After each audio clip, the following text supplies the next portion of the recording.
إياك نعبد وإياك نستعين اهدنا الصراط المستقيم صراط الذين أنعمت عليهم غير المغضوب عليهم ولا الضالين بلند الصلوات.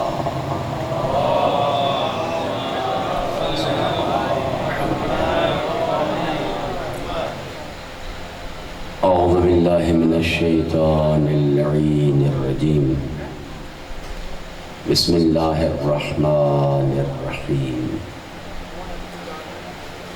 الحمد لله رب العالمين والذي خلقكم ثم رزقكم ثم يميتكم ثم يحييكم ثم إليه ترجعون. والذي لم يلد ولم يولد ولم يكن له كفوا أحد. هو الذي يصبركم في الأرحام كيف يشاء. بعد الحمد الصلاة والسلام على أشرف الأنبياء والمرسلين الذي قيل في شأنه وما أرسلناك إلا رحمة للعالمين.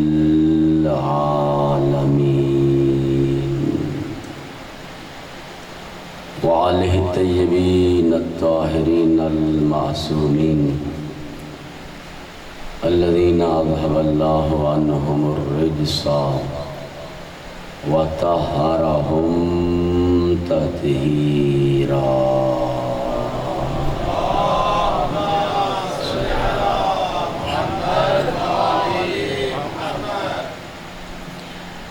أما بعد، قال الرحمن في القرآن بسم الله الرحمن الرحيم. إن الدين عند الله الإسلام. بلندتر صلوات.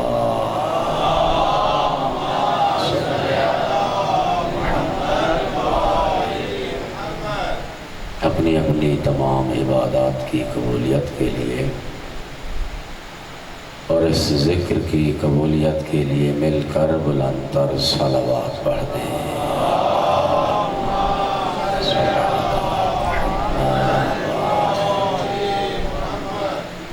دنیا کے جس کونے میں عزاداران امام حسین علیہ السلام عزاداری منا رہے ہیں، سیدہ فاطمۃ الزہراء سلام اللہ علیہا کو پرسہ دے رہے ہیں، ان کی عزت جان مال کی حفاظت کے لیے بلندتر صلوات پڑھ دیں.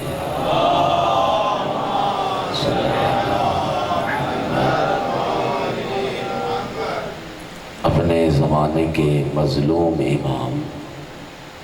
امام زمان علیہ السلام کے ظہور میں تعجیل کے لیے مل کر بلندتر صلوات پڑھ دیں.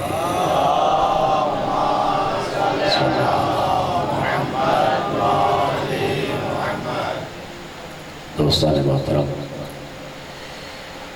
بزرگان دین، برادران ایمانی، یقیناً وہ مقامات، وہ جگہیں بلند ہوا کرتی ہیں، ان کی شان اور عظمت بلند ہوتی ہے جس میں ذکر محمد و آل محمد ہوا کرتا ہے. صلی اللہ محمد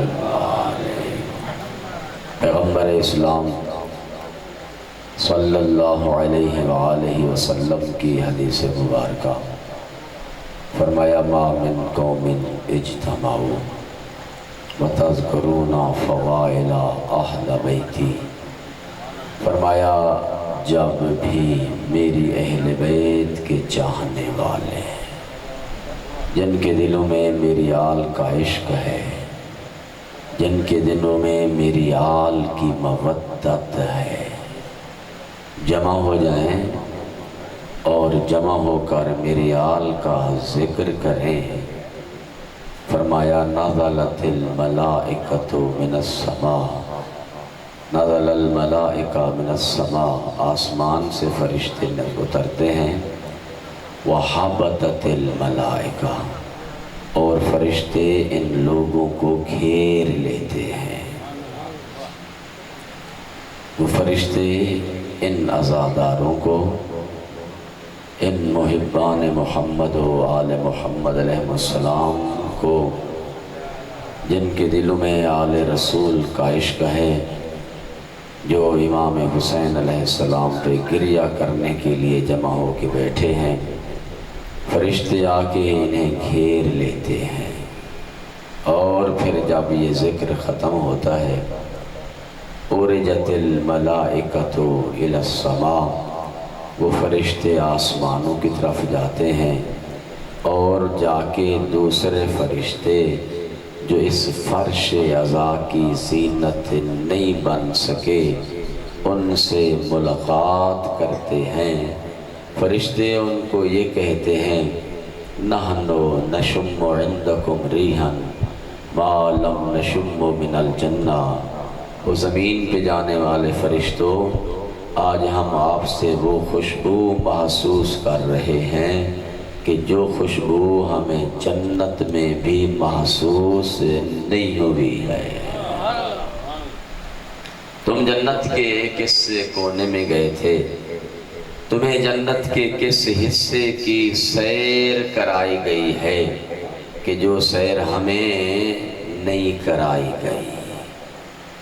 اور یہ خوشبو ہم نے آج تک محسوس نہیں کی۔ کس حصے کی جنت کے کس حصے کی یہ خوشبو ہے؟ وہ فرشتے دیکھ کر کہتے ہیں، ہم جنت میں نہیں گئے تھے، ہم اس جگہ گئے تھے جہاں پر آل رسول کے عاشق جمع ہو کر ذکر آل رسول کر رہے تھے۔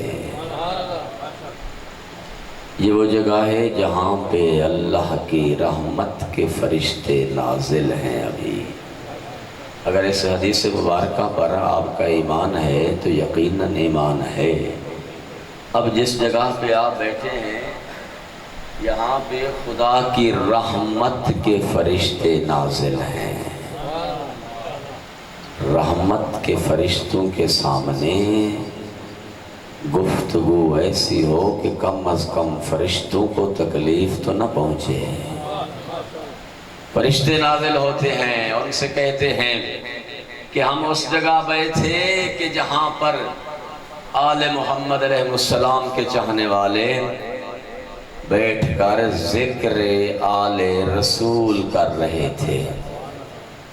اور پھر یہ اس جگہ کی زینت ہے، یہ اس جگہ کی عظمت ہے کہ جہاں پر ذکر آل رسول ہوا کرتا ہے، اللہ کی ذات اس جگہ میں وہ عظمت پیدا کر دیتی ہے جو عظمت اور جو خوشبو جنت میں بھی تمہیں محسوس نہیں ہوا کرتی۔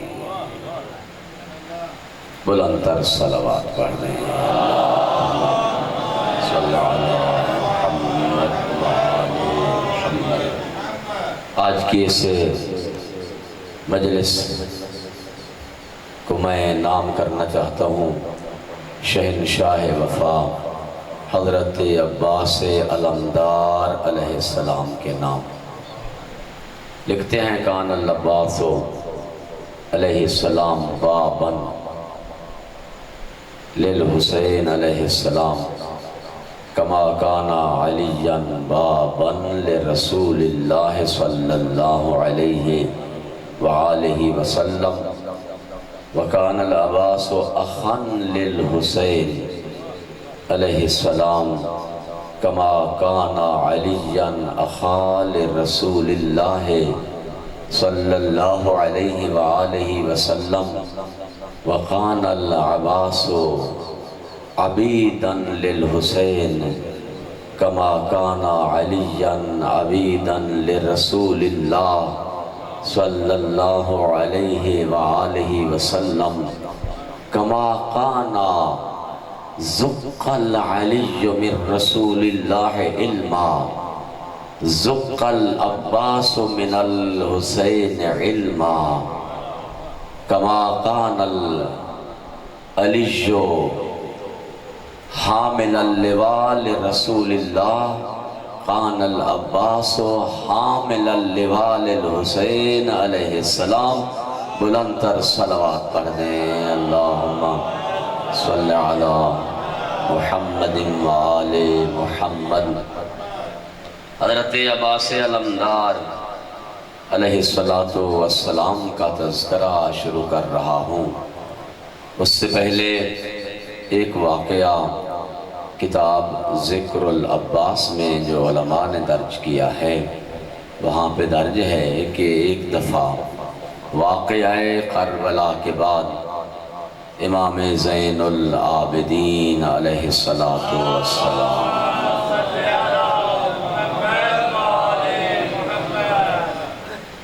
موجود تھے محفل میں۔ ایک راوی آیا، ایک صحابی آیا، اس نے واقعہ کربلا کا تذکرہ شروع کیا۔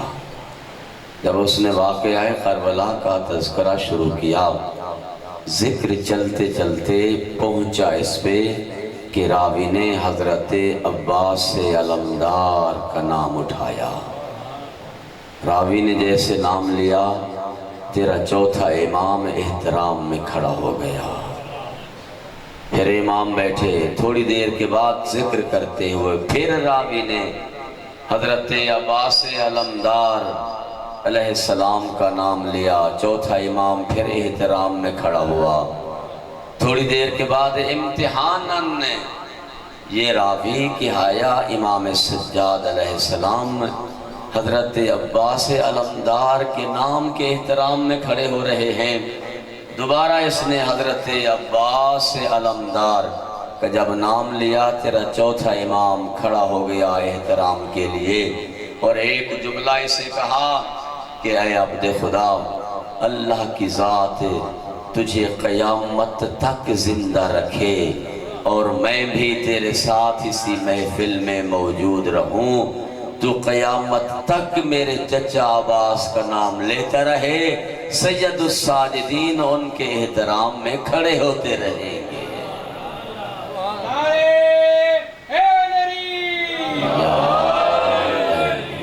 وہ ہستی جس کے لیے وقت کا امام، وہ ہستی جس کے احترام میں وقت کا امام کھڑا ہو جائے، اسے حضرت عباس علمدار کہتے ہیں۔ پہلا جملہ میں نے 6 جملے آپ کے سامنے حضرت عباس علمدار کی شان کے بیان کیے ہیں۔ پہلا جملہ فرمایا وق العباس علیہ السلام من الحسین کما وق علی من الرسول صلی اللہ علیہ وآلہ وسلم۔ یہاں پہ تشبیہ دی گئی ہے، جس طرح امیر المومنین حضرت علی علیہ السلام رسول اللہ کے ساتھ تھے، اسی طرح تشبیہ دی گئی ہے ان جملات میں حضرت عباس علمدار کو امام حسین علیہ السلام کے ساتھ ہونے کی۔ پہلا جملہ فرمایا زق العباس علیہ السلام، حضرت عباس علمدار علیہ السلام نے اس طرح امام حسین علیہ السلام کی زبان چوس چوس کے علم حاصل کیا ہے، کما بکا علی من الرسول، جس طرح امیر المومنین نے رسول کی زبان چوس چوس کر علم لیا ہے۔ یہ امیر المومنین کا فرمان ہے نا، علمنی رسول اللہ زکن زکا، مجھے اللہ کے رسول نے ایسے تعلیم دی ہے جس طرح ایک پرندہ اپنے بچے کو غذا دیتا ہے۔ یہاں پر کلام الامام ہے، امام کا جو کلام ہوتا ہے وہ تمام کلاموں کا امام ہوا کرتا ہے۔ امام کے کلام میں یقیناً جو ہے وہ حکمت ہوا کرتی ہے۔ امام علیہ السلام یہاں پہ فرما سکتے تھے کہ مجھے اللہ کے رسول نے ایسے علم دیا ہے جس طرح ایک ماں اپنے بچے کو غذا دیتی ہے، لیکن علی نے ماں کو بچے کے غذا دینے کے ساتھ تشبیہ نہیں دی، بلکہ فرمایا مجھے اللہ کے رسول نے ایسے علم عطا فرمایا ہے جس طرح پرندہ اپنے بچے کو غذا دیتا ہے۔ وجہ کیا ہے، راز کیا ہے، حکمت کیا ہے؟